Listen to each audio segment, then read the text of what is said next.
Good evening, my fellow Americans. I hope and pray all of you are staying safe and warm with the upcoming storm that we are about to experience here in Arkansas, and many of you are already experiencing in some parts of the country already.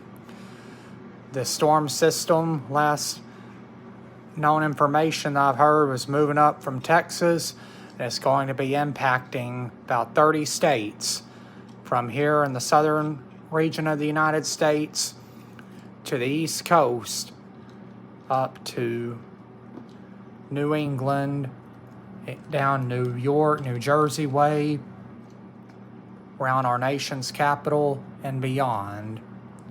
I hope and pray all of you stay safe and warm.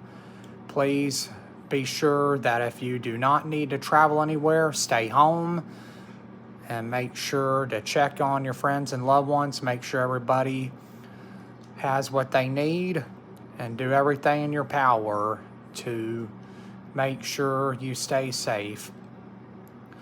My thoughts and prayers are with all of you who are first responders right now, all of you in our National Guard, not just here in Arkansas, but all over the country, assisting with helping during this time. And I pray also for the electricians, those who will be working in areas that will lose power. May God protect each and every one of you.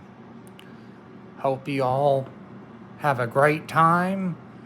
Despite the challenges that come about with these winter storms, there's still a lot of great memories to be made with your children playing in the snow, to enjoying some nice hot chocolate, relaxing at home by the fire if you have a fireplace, and just enjoying each other's company.